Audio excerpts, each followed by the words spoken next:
હું છું આરતી। તો સમાચારોમાં વાત કરી નર્મદાના નાંદોદ તાલુકાના ચોપટ ગામના ફળિયા નજીક યોગ્ય માર્ગ વ્યવસ્થાના અભાવના કારણે ગર્ભવતી મહિલાને રસ્તાના લાકડાના બે દંડા વચ્ચે સાડીની જોડી બનાવી હોસ્પિટલ લઈ જવામાં આવી હતી। જો કે જંગલના રસ્તામાં મહિલાને પ્રસવ પીડા થતા તેણે ખુલ્લામાં બાળકને જન્મ આપ્યો હતો। 10 કિલોમીટર વિસ્તારમાં રસ્તો ન હોવાથી કોઈ વાહન આવી શક્યા નથી। સરકારે સ્ટેચ્યુ ઓફ યુનિટીનો વિકાસ કર્યો, પરંતુ આદિવાસી વિસ્તારના લોકોની રસ્તા જેવી પાયાની સુવિધાથી વંચિત છે।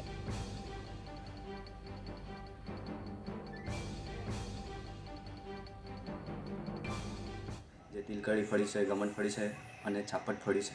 તો જે આજનો જે બનાવ બન્યો છે, જે ઘટના બની છે એ જે છાપટ ફળિયાની છે, જ્યાં આજે 10 કિલોમીટર સુધી રોડ રસ્તાના અભાવના કારણે જે એક મહિલાની જે ડિલિવરી હતી તે રસ્તામાં આવતા ડિલિવરી થઈ ગઈ હતી।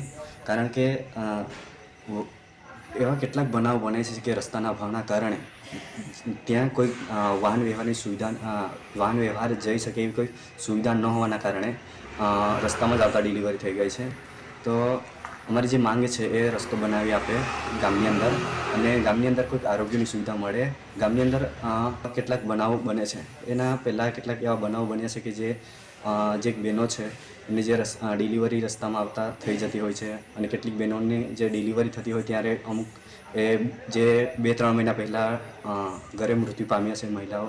તો આવી ઘણી બધી ગામની અંદર જે છાપટ ફળિયાની અંદર જે છાપટની અંદર અથવા તિલકડી ફળિયાની અંદર અથવા ગમન ફળિયાની અંદર આવી કેટલીક બનાવો બને છે। પણ આજની જે હાલનું જે હાલમાં જે બનાવ બન્યો છે એ છાપટ ફળિયાની અંદર રોડ રસ્તા ન હોવાના કારણે જે કે ખૂબ જ દુઃખની બાબત છે, જે ડિલિવરીની અંદર જે થઈ ગયું છે। આજે માંગ છે કે જે છાપટ ગામ છે, છાપટ ફળિયાની અંદર જે 3 પેટા ફળિયા છે, તો તેની અંદર રોડ રસ્તા બનાવી આપે, આરોગ્યની સુવિધાઓ આપે।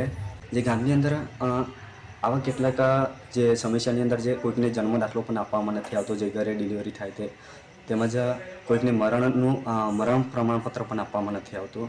એ જ રીતે આજે આદિવાસી સમુદાય છે એ પહાડી વિસ્તારોમાં જે વિસ્તારની દ્રષ્ટિએ એ જે પહાડી વિસ્તારોમાં, જંગલી વિસ્તારોમાં વસે છે, ત્યાં રસ્તાના અભાવના કારણે જે કોઈ શિક્ષણ પણ નથી